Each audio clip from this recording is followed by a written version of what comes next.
Okay, so, I understand, yesterday, you heard about, single qubits, single qubit gates, measurements of single qubits, is that right? We didn't cover single qubit gates. Okay, Well, we covered the NOT gate. We covered Not C gate. naught, but no, Or not just C not. naught, just not. Just not. okay, Just no. okay, so I'll kind of try to pick up there. C naught's just so- yeah, two bits. So this will be review for some people, probably even for other people, let me know if I should go faster or slower. Okay, so if we wanna write, if we have a qubit, that's just a general, two-level system.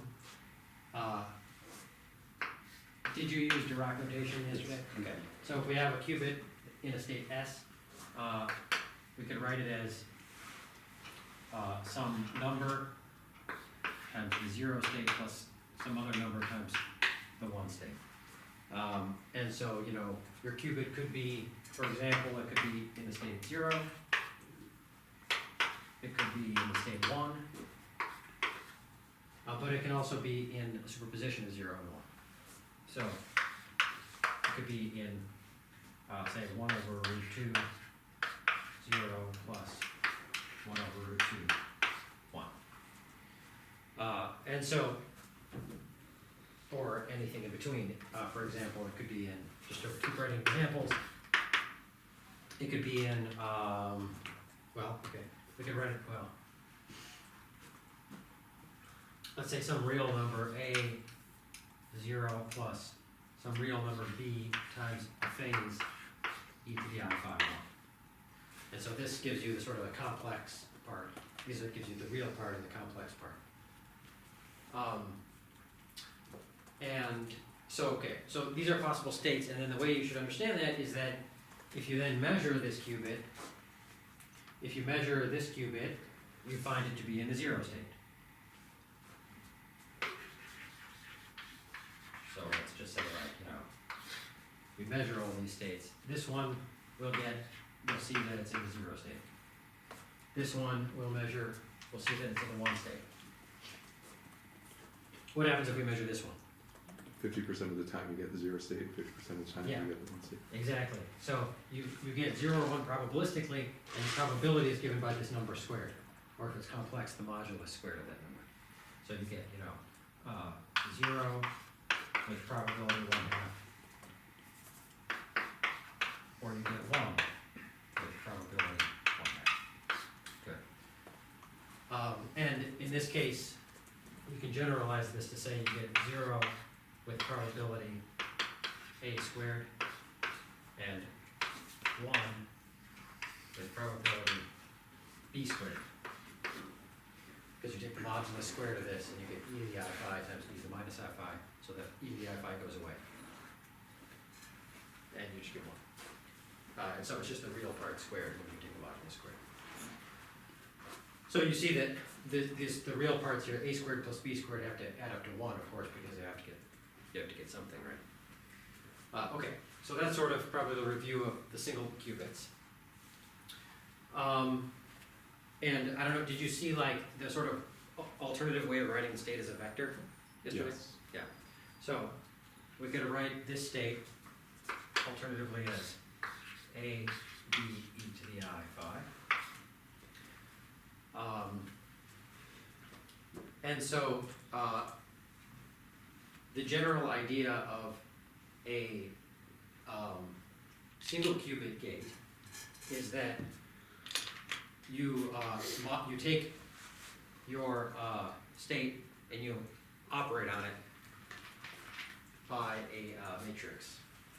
So in this case, it would be a 2x2 matrix. Just for our example state here, A, B, E to the I phi.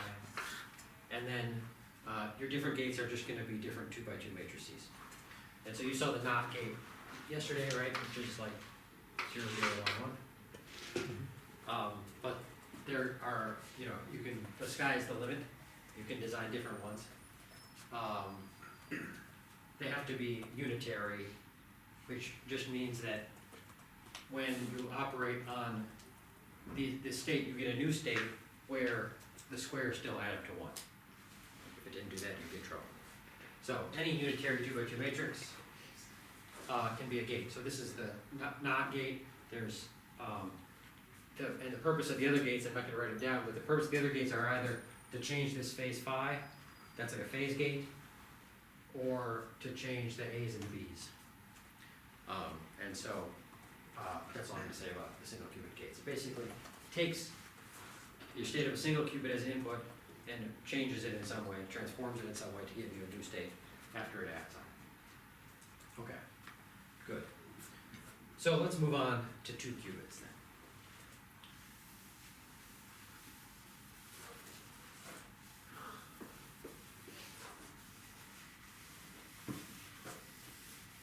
Okay, so say that you've got 2 qubits. Now, they don't necessarily have to have anything to do with each other, just one over here, one over here. And one of them, and let's say they're both in the state 0. So you've got like qubit A and qubit B, and they're both in the state 0. If we want to, we can write that as a combined system, like AB, 0, 0. So in this notation, the first number refers to qubit A, and the second number refers to qubit B. And so in this case, you can understand everything in exactly the same way. It's just we have a more compact way of writing the state of the 2 qubits. And there's sort of a formal name for this joining together, which is called the tensor product, and gives it by that symbol there. Mathematically, you don't have to worry about what that means. It's kind of complicated, but for most purposes, it just means like taking 2 different systems, 2 different quantum systems, and joining them together into one larger quantum system. And then you can write the state as a combined ket. And so then, of course, everything, so far this is just notational, so like everything works the same. If you measure qubit A, you'll find it to be 0. If you measure qubit B, you'll also find it to be 0. Everything's the same. This is just notation.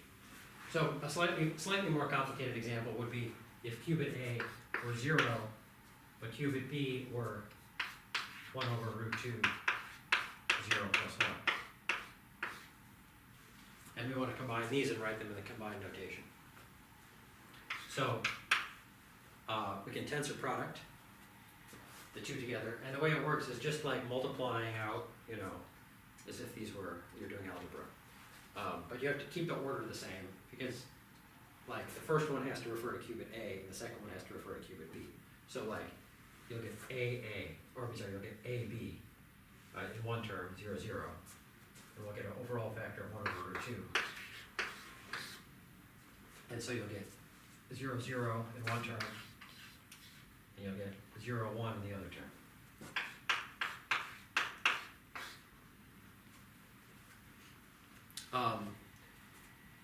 So if you write the state this way, then you can think about like doing a measurement of the different qubits when it's in this state.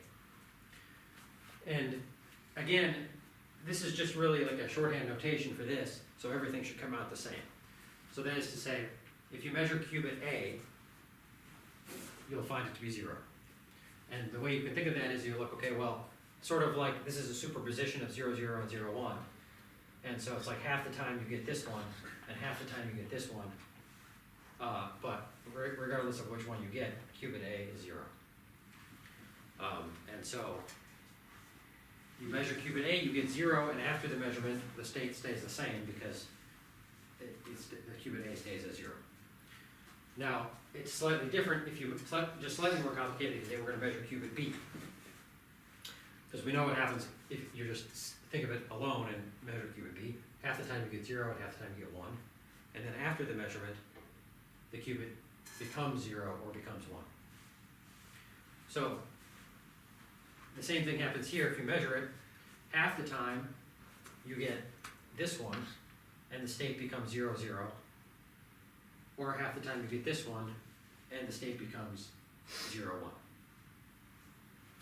That make sense so far? Yeah.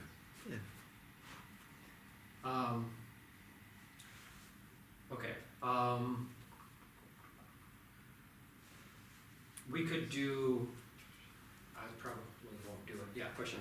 Yeah, so what's the difference between a measurement of 0 and a measurement of 0, 0? Because you said we would still get 0 if we measured that 0, 0 ket. Right, so my point is that this 0, 0 is telling you the state of qubit A and qubit B.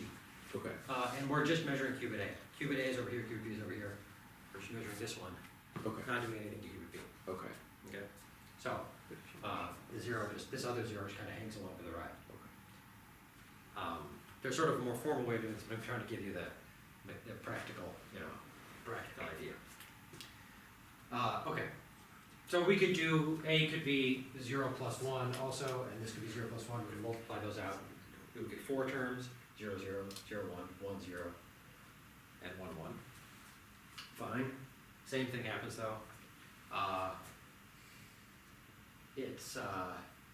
Well, I'll write it down just for the sake of one more practice, kind of.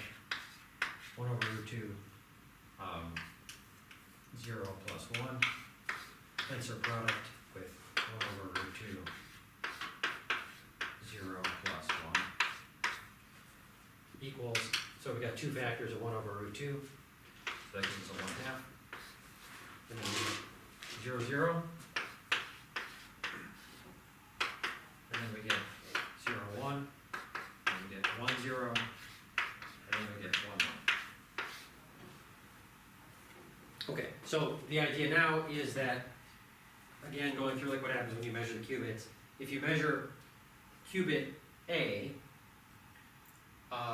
you see like half of the options have a 0 and half of them have a 1. So half the time, so each of these will happen with probability 1/4.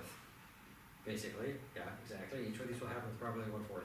So half the time you'll measure qubit A to be 0, and then the state will collapse to this, which is qubit A is 0 and qubit B is 0 plus 1. And then half the time you'll measure qubit A to be 1, and the state will collapse to this one, where qubit A is 1 and qubit B is still 0 plus 1. Okay. So, one more notational thing is we can write this as a vector also. So what you're doing when you write these things as a vector is like if I wrote this one as a vector, it would be like 1 over root 2, 1 over root 2. What you're doing is you're just, there's a basis vectors, and the basis vectors are 0 and 1. And you're just supposed to know that when I write it as a vector. This is what multiplies the 0, and this is what multiplies the 1. That's what this notation means. So now we just have a different basis. And our basis with 2 qubits will be these 4, because these are the only 4 possibilities, right? And so we can write this state as, well, they're all the same, they're all 1/2.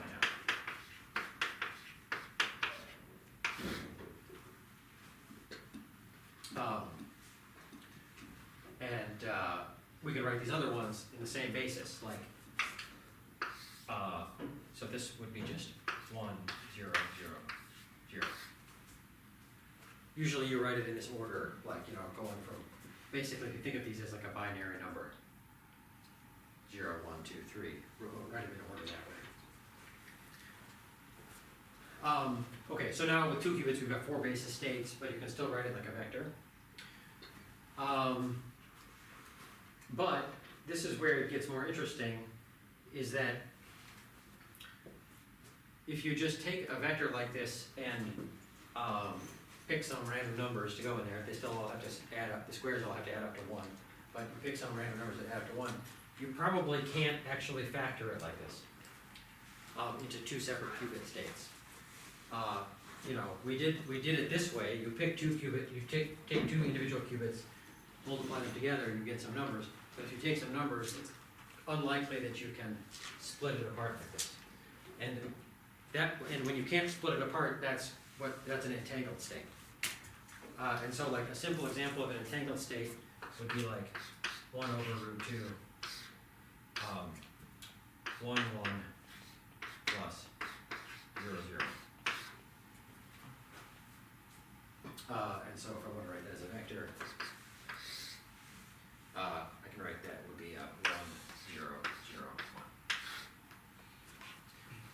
And so you can try it if you want, this is not equal to anything, this is just another state. You can try factoring it, and you can't. There's no way to like get the factors to work out to get the empty tensor product to that. And so what that means is that like when you measure one of these things, it's kind of a little bit more interesting because like in these cases, you measure qubit A and qubit B is just completely like in the state that it was in before. But not so when they're entangled. You can't talk about their state separately. So if you're in this state and you measure qubit A and you find it to be, so half the time you'll find it to be 1. But then if you find it to be 1, then it collapses to this thing, 1, 1, and that means that you will then, if you measure qubit B subsequently, you will always measure qubit B to be 1. But if you just measure qubit B first, half the time you get 1, half the time you get 0.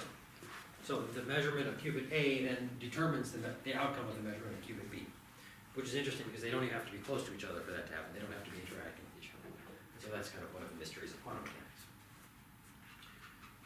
And also the subject of the Nobel Prize this year. In physics. Okay. So, this should be have a factor of 1/√2.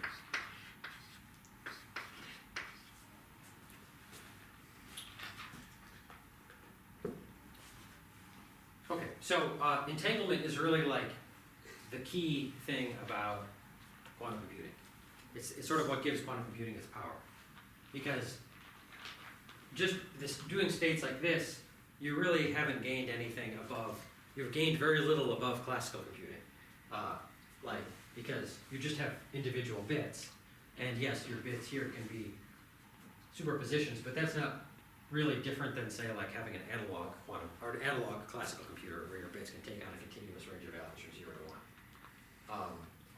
And so if you're just doing tensor products like this, then you're gaining like no computational power, but making your life much harder by trying to manipulate quantum states.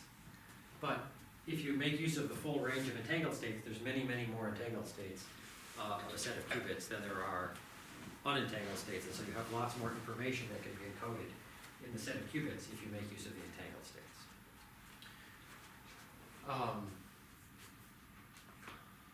Okay, so how do we get entangled states? Actually, it's very easy to get entanglement. What is hard is getting entanglement that's controlled. And so that's what makes building a quantum computer so hard, actually, is that pretty much any time two things interact with each other, they're likely to become entangled.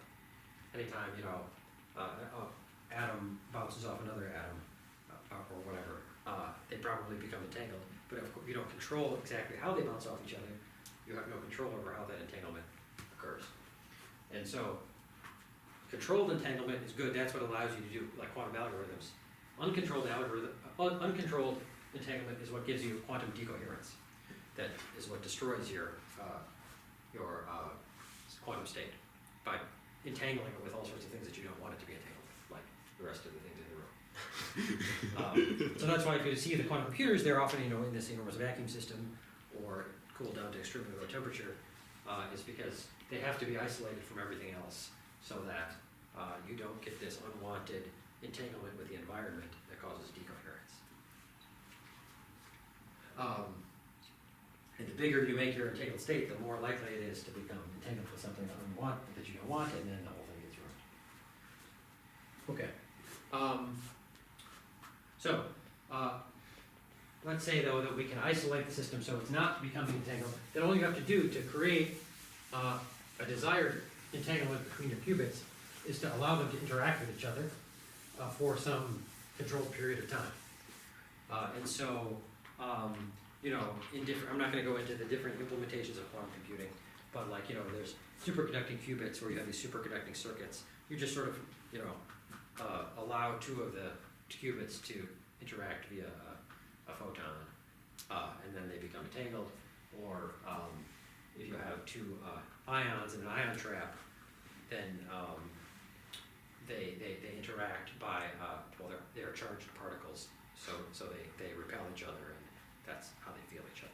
One starts vibrating, one next to it starts vibrating. So the idea is like, say, so you've got two qubits, A and B, and you want some interaction between them so that qubit B will change its state depending on what qubit A is.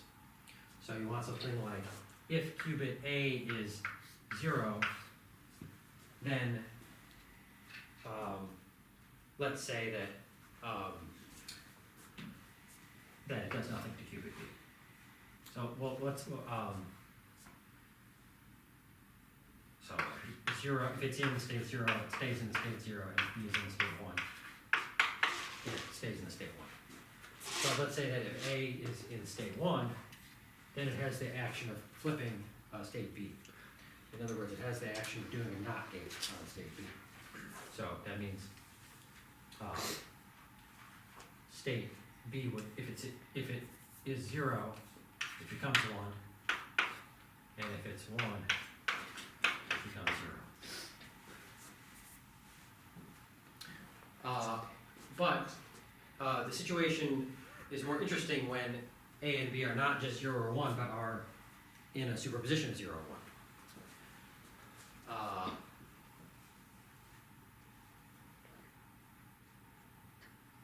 And what you can do is you can write this as a, to see what this does, just so now we have our state is a 4-element vector, which means that our gates, our 2 qubit gates, are going to be a 4x4 matrix. So then you multiply by this vector. So if we have a 2 qubit gate, it's 4x4 multiplying this state. Multiply whatever state we want to operate on. And for example, the sort of famous 2 qubit gate is the C0 gate, which is like 1 1 0 0 1 1, and then zeros everywhere else.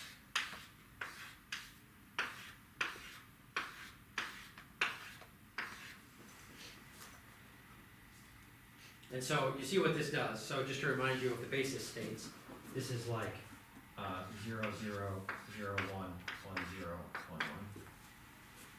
So just to take an example, if your initial state is just one of the basis states, say 1 0 0 0. In this case, qubit A is this is qubit A, this is qubit B. Qubit A is 0. If we multiply this, we get 1. And the zeros, and then 0 0 0. So we get 1 0 0 0. And so you see the state was unchanged, which is what I said should happen if qubit A is 0. Likewise, if qubit A is 0, if you start in the state 0 1, then same deal. You just get 0 for the first one, then you get 0. Sorry, now we're in the starting in the state 0 1. Then you get 0 times 1, so you get a 1 here, and that's all. And you can see that it's going to work for these ones too. Like if I am in the state here, which is 1 0. So now qubit A is 1, qubit B is 0. The third entry is going to be 0 0 0 0. We're going to get a 0 for the third entry, but then the final one is going to be 0 0 1. So we're going to get a 1. So you see it flipped from 1 0 to 1 1.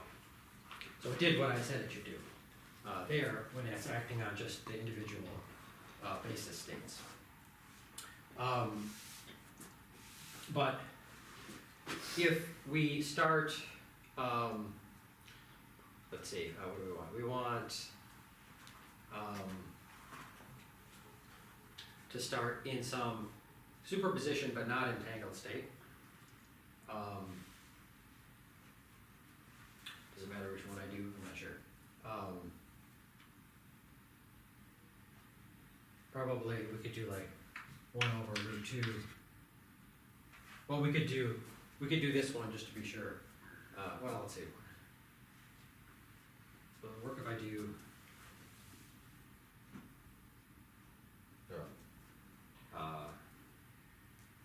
No, we'll do that. Yeah, we'll do that. One half. So not entangled, but each one is in a superposition. Then let's see what we get. We get 1/2, 0, 0, 0. No, this isn't a good example, is it? No. That's a, That's should have not as thought more boring as it example gets. beforehand. We need something like this one, I think. So, Or no, or with maybe with that on the bottom. So, like 0, 0, 0, 1 over root 2, 1 over root 2. Would that work? I think that'll work. No. No. No, just give us. Why am I so confused about this right now? You want A to have a non-zero probability of being 1. Pretty interesting, right? And you want Yeah. B to not be symmetrical.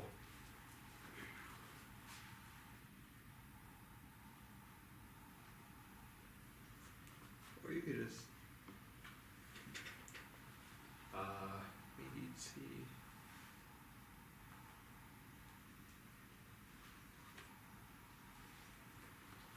let's see.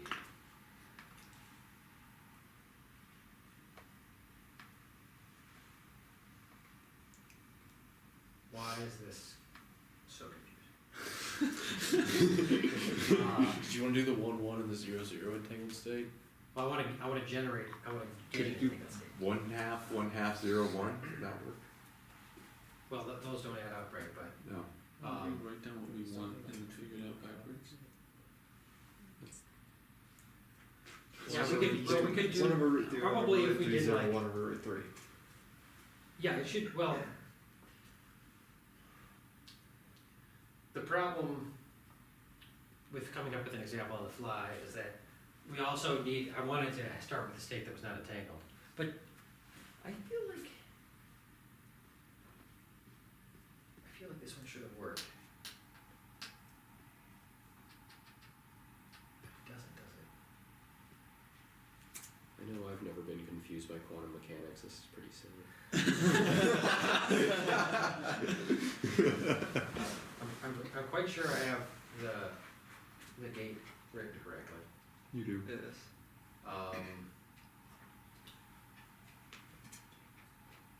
Can't you do 1, 0 plus 0, 0? What's that? 1, 0 plus 0, 0? And then you do a C naught and then Yeah, plus yeah, the yeah. turns Yeah, into yeah.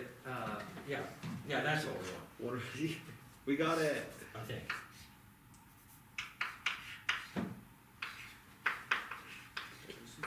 I don't know why thank you for, yeah. Superhero. So, cause yeah, it's not, like I said, it's not rocket science here, it's just quantum computing. Only quantum So- computing. It does nothing to this one, 1 over root 2, 0, and then it flips this one. Makes Okay. it entangled. There we go. So it started in the state 0, 0 plus 1, 0, which is like this one, but the other way around. So clearly not entangled. Like qubit B is just in the 0 state. Qubit A is in the superposition of 0 and 1. And then we applied the C naught gate, and now we are in this state, which is this one, the entangled state. So the two qubits interact and they become entangled. Okay. So let me move on then to more than 2 qubits.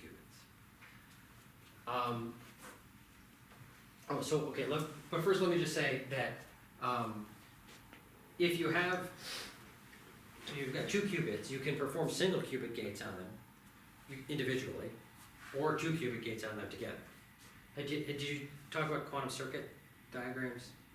I think Adrian's about to kind of get into that a I'll get into it after this, but we didn't Okay. yesterday. Okay. We mentioned they exist, that's about it. Okay. It's just a way of showing like the series of operations that you perform on the qubits. So it's not, I'll let you talk about it later. But the idea is that you perform a series of operations in some order. And they can be 2 qubit operations or single qubit operations, or more if you have more qubits. But the way to do it is, so this, like if you start in this state and you operate with this 2 qubit C0 gate, then it gives you some result. And then if you want to operate on this result, you can multiply this by another 4x4 matrix. And so, you know, you could just write that sequentially, like take this and multiply by another 4x4 matrix, or I could just pop that 4x4 matrix right over here and, you know, multiply it all through, right? So this would be like if I wanted to do another C0 gate, just for the sake of, I haven't told you about any other 2 qubit gates. So it would be like applying C0 gate, then applying this C0 gate. And if you wanted to, you could just multiply these 2 matrices together, these 2 4x4 matrices, get another 4x4 matrix. That would be the equivalent operation of performing 2 C0 gates in a row. If you want to perform a single qubit operation, now but written in this basis, you can just take your 2x2 matrix, and there's sort of just a procedure for turning it into a 4x4 matrix that what you're really doing is, you can think of taking the tensor product of the operators. So if you have like a single qubit gate, like a NOT gate or something, X, which, okay, I'll write down what it is, 0, 1, 1, 0.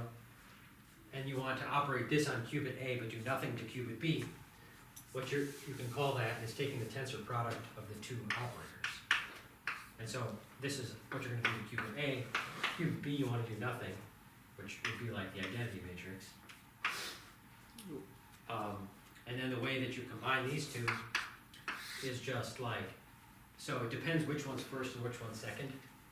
The easy way, but this is nothing more than putting the numbers in the right spot.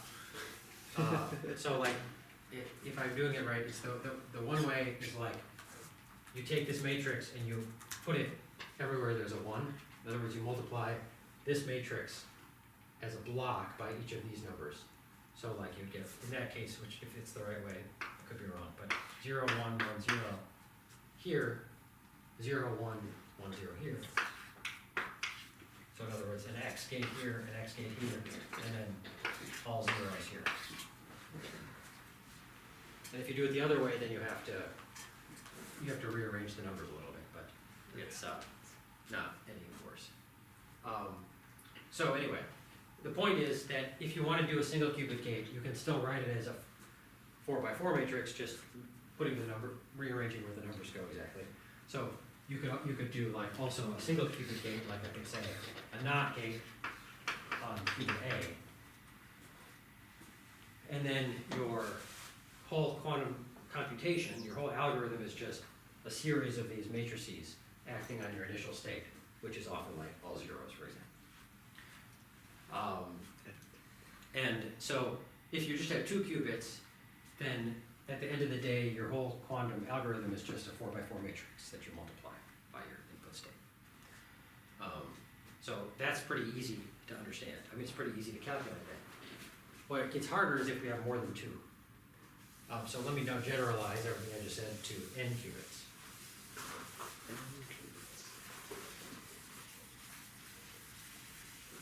So, so now we have n qubits, you know, qubit 1, 2, 3, and so on. And I want to write this as like a tensor product of the state of 1, 2, 3, and so on. Sometimes they write, and we'll say dot dot dot tensor qn. Sometimes they write this as like qn or q something like tensor product to the n up there, meaning repeat this operation tensor product n times. So, then, you know, our basis states for each one are like 0 and 1 for each qubit. And so our basis states now will be like a possible, if each one of these were 0 and 1, you could get a multi-qubit state that's like 0 and 1, 0, 1, 1, 0, dot, dot, dot, 1, 1, 0, where you've got n numbers here.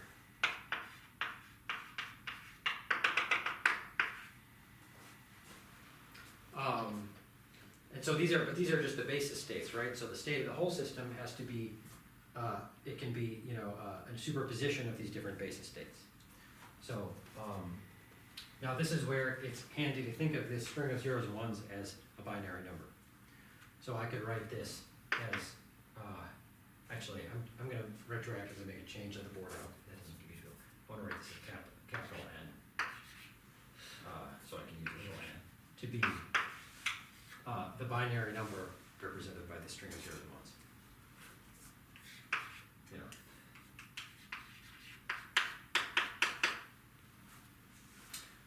Okay, so if I have big N zeros and ones, how many binary numbers can I make? 2 to the n. 2 to the n, yeah, 2 to the n, right. So that means that my state of the system of n qubits can now be written as a sum from n equals 1. 0. Well, you often, yeah, it should start from 0, yeah. It's just annoying because then I No have to say, qubits. then I have to say No 2 qubits. to the big N minus 1. So I get 2 to the n different states, and then I get some coefficient times n. Where these, so this, you know, the first one would be all zeros, the next one would be all zeros and 1, the next one would be all zeros and 1, 0, and so on. You could think of this as a vector also. C0, C1, C2, down to C 2 to the n minus 1. So now this is the state of your system of n qubits. These C's are complex numbers. We still have the fact that the sum from n equals 0 to 2 to the n minus 1 of Cn 1 to the squared has to equal 1. And then you want to say, okay, well, what happens? The first step of operating a quantum computer is usually to initialize your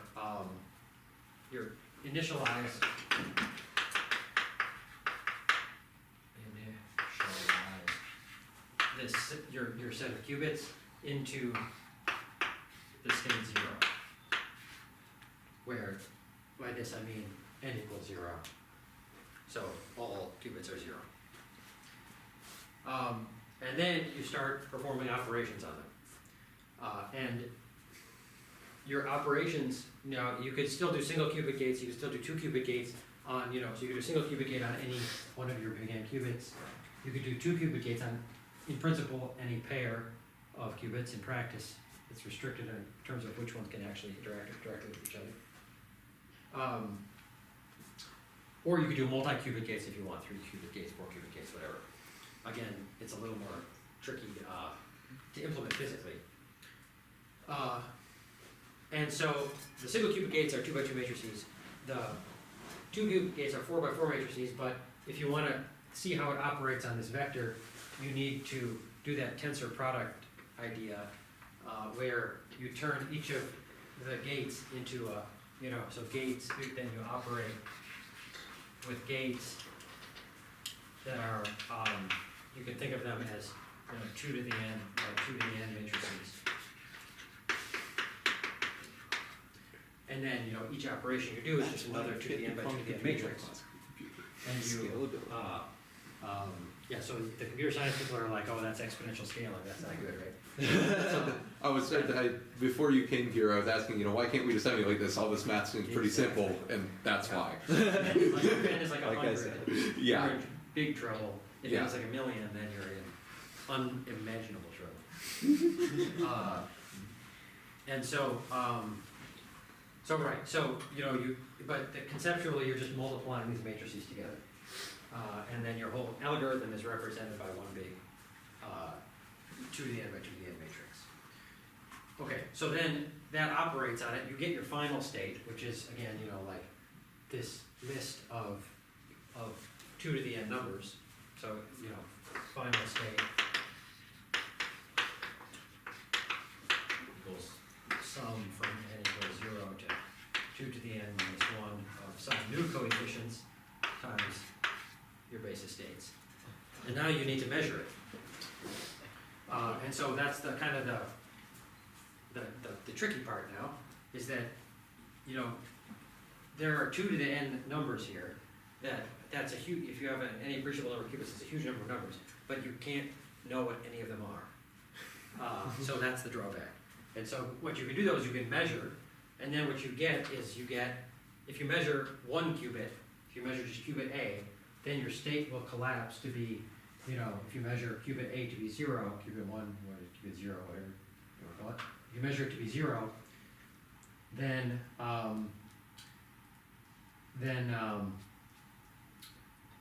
your state will collapse to be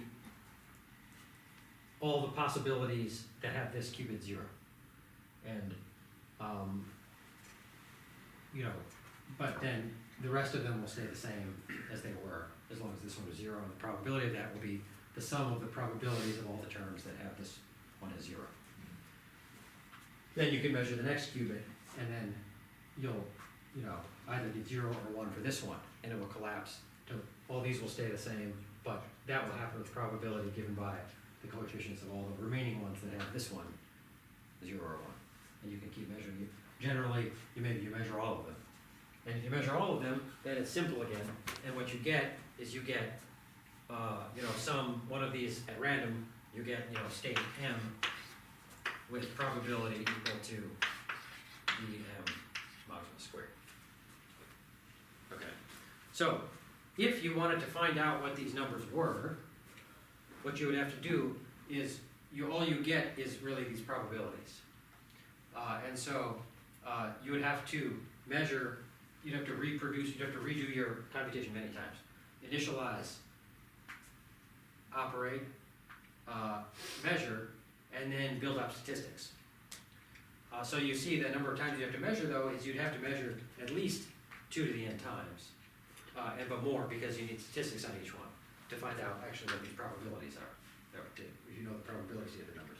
And if you want to actually get not just the probability, but the complex value of this, you need to do some manipulations on the state and then measure even more times. So it's really not practical to read out these numbers, especially the whole point is that this number 2 to the n is supposed to be unimaginably large.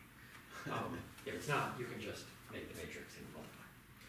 So this is the magic of quantum algorithms, is that somehow you have to have a final state that when you measure this and you get these probabilities, there's still some useful information that you can extract from that. So just as a very brief example, you'll probably talk more about algorithms later, or whatever, or you won't, but there's like the search algorithm. And the search algorithm, what it does is you start with all zeros. You put it into an initial state that's a superposition of all ones, or all equal amplitudes. And the way you do that is just by doing a Hadamard single qubit gate on each qubit. The Hadamard gate's a very important one. I believe it's 1/1/2 or 1/√2? 1/√2? Yeah, it's root. 1, 1, 1, 1. And that if you act that on 0, that gives you the superposition 1/√2, 0 plus 1. So it turns just a regular 0 into a superposition of 0 and 1. And so if you do that to every qubit, and then you tensor product them all together, all 0, 1, 0, 1, 0, 1, 0, 1, 0, 1, then you get when you multiply those all out, you get every possible combination of zeros and ones. So that's a way of putting it into the state where these CNs are all equal, and you have a superposition of all the possible numbers from 0 to 2 to the n. And then what the search algorithm does is it says, run some sort of test on each number. If that number satisfies a criterion, keep that amplitude big and make the other ones smaller. And then you repeat that many times, and the ones that satisfy your criterion stay large, and all the others get smaller. And if you do that enough times, then when you measure it, you're likely to get one of the things you were searching for. Another thing is like what happens in Shor's algorithm is that the problem of factoring a large number is reduced to the problem of finding the period of a function. It repeats every so often, but you don't know what that period is. Why is it hard to find the period? It's because the period could be like some number on the scale of 2 to the n, where it could be a very large number. So you can't find the period just using a regular computer, but then the idea is that if these you get these C's to be periodic, so the only ones that are non-zero are the ones that are at the particular period. Then when you measure it, you get one of those numbers that falls on the period, and from that you can extract what the period of the function is. I think that's all I wanted to say. Happy to answer any questions. Give it there.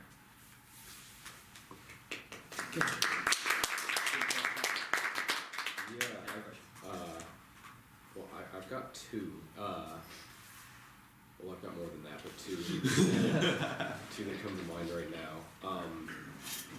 So if you can't factor out those entangled states, why aren't all states in the universe just entangled with each other permanently? Well, I think that's a silly way to put it. Well, no, but that's yeah. a good question. I mean, and they sort of by default are, and that's actually why this first step is not necessarily trivial. Is that you have to prepare this into the zero state, and so they're not entangled with each other, and not entangled with anything that you care about. Because it doesn't really matter if you're entangled with things that you don't care about too much. Because, like, if you're in an entangled state and you don't even know about the other thing you're entangled with, it doesn't affect things too much. Like if you're in the state 1, 1 plus 0, 0, if you measure, and you have qubit B available to you, you can measure it and you'll either get 1 or 0. But if you don't know about qubit A and someone else measures it somewhere else, you still get 50-50, 1 and 0. And it's sort of like you didn't know what happened. You didn't know that it happened. It's only weird then if you go talk to the person who measured qubit A and they're like, oh, we got the same answer, even though we, we're far apart from each other. So in many cases, it's okay if it's entangled in a certain way. Once there's the sort of entanglement that causes decoherence, which is not good. And so it's sort of like there's the kind of, everything should obey quantum mechanics all the time. So everything should be, acting like this. But we can't access it, and so really the trick of a quantum computer is that you control it and get rid of all the parts you don't want, all the entanglement you don't want, and control the phase of all the superposition of everything in a way that you do want. Okay. It's complicated, and actually when I'm talking about decoherence and entanglement, I'm like, it's kind of still an open research question, and I'm a little bit like assuming what the correct answer is, for the sake of getting a coherent picture. Yeah. So would the entangled state that would cause problems then be like 1/√3 of 1 plus 0 0 plus 0 1, and you have access to B but not A? Off the top of my head, I have a hard time coming up with that. Because like if somebody measures A to be 0, you have a 50-50 shot of B being 1, but if somebody doesn't measure A, then you have a 2/3% chance of measuring a 0 or 1. Might be easier if you write down the state. Yeah. What I'm thinking of is would be 1/√3 of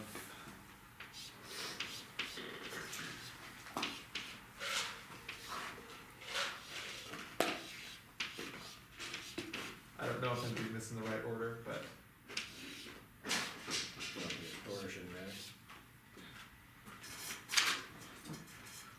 so like if somebody measures A to be 1, then it's a 100% chance of measuring a 1 for B. But if somebody measures A to be 0, then it's a 50-50 shot of it being 0 1. Am I getting that right, or does this not matter? I'm actually not able to like make a really coherent argument about this, like off the top of my head. So I'll leave that as an exercise for the reader. I think what you're saying might not be, if you're saying that like, if you're measuring a 0 for A, and you have a 50-50 chance of B being 0 or 1, that'd be 1/4, 1/4, and then the 1/1 state would be 1/2. So like saying each of them have a 33% chance probability is not accurate. So that wouldn't happen. Well, that would be like something separate from like what you were explaining. Like, I think if like those, I don't know about that, it being possible. I feel like based off the logic that I heard, that's not possible. What I'm thinking is, based on what I understand, if you measured A, that system would collapse into a smaller 50-50. system. So like right now, it's in a 1/3. 1/3 you measure B to be 1, 2/3 you measure B to be 1, 1/3 you measure B to be 0.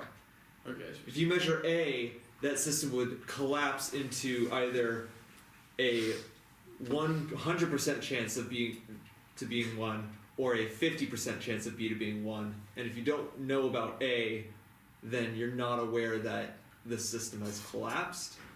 So I'm just gonna give you like just sort of like things you should look at if you wanna understand this further. Okay. So one thing is that there's a way of talking about quantum states called the density matrix, which is just, if you just wanna talk about a quantum state like these, there's just a way to sort of construct a matrix based on a state. So it's just another way of representing the same information. But what you can do also is that it can also like encode like sort of classical uncertainty about what the state is.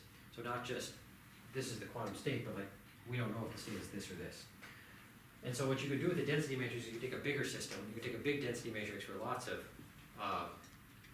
qubits, or you could take it for the whole universe, a density matrix for the whole universe, and then you can take a small subset of the system and write that just for like a small, 2 qubits or whatever, several qubits. And so, in principle, the real universe should be described by the quantum state of the whole universe. But what you want to be able to do is take a smaller subset of the universe and still do quantum computing with it. And so what you have to do is you have to get that small subset of the universe into a state where the uncertainty due to the environment doesn't spoil what you're trying to do. So this is the one thing that really kind of surprised me, was that if you take a particle, just any particle from the universe, okay, there's a high probability that it's going to be entangled with some other particle. Mm-hmm. Yeah. Yeah. That's right. People think it's like a surprising. rare thing. But it's just. I mean, unless entanglement goes away. But it just doesn't matter because. This is sort of open question, but because, okay, so if you believe in the many worlds interpretation, which to me is reasonable. Then when you make a measurement, the entanglement doesn't go away, but the measurement device becomes entangled with the particle. And you become entangled with the measurement device. Do you know what the many worlds theory is? Yeah. And in that case, everything just becomes more and more entangled with everything else. If you believe in collapse, that, you know, like I measure this, and now that goes away by some unknown mechanism, then has A bit of favoritism there. then the entanglement can go away, you know, instead of just proliferating. But what constitutes a measurement is completely undefined. Would that mean that the research papers on this are entangled with the quantum computers? Yeah, Ooh. I mean, Ooh. if you go by that interpretation, yeah. Kind of funny. That's philosophical. What am I entangled with? There's an Most alternative. things. An alternative crazy hypothesis called superdeterminism, which is that, you know, like there are sort of things where you can prove, there's like what the Nobel Prize in Physics was for, these Bell experiments, where you can prove that, you know, entanglement really exists by doing an experiment where you take two qubits that are entangled, and one person measures one of them, the other person measures the other one, and they can randomly choose the way that they measure it. It turns out that if they make different random choices, then you get surprising correlations between the two people. And so, like, that's used normally to say, well, that means that something weird has to be going on, where like the wave function collapses instantly or something like that. But superdeterminism says, well, what if, like, so what you're disproving with Bell's theorem is that it could have been predetermined what state the particles were in when they were like together, when they were created before we separated them. But what superdeterminism says is that, well, like, you're made of particles too. And so when you are the experimenter and you're randomly deciding which way to turn your apparatus to choose the measurement, maybe that was also predetermined. So it's like doubling Because down. it's on all the variable. deterministic. I'm just gonna go and apply Newton's giant flaming laser sword to this. It doesn't matter. Yeah. Well, it's like, we all know that we don't have free will. We're just the product of, you know, the motion of particles. So you think you're Dear choosing Lord! randomly to turn the polarizer, but really you have This no is choice. derailed.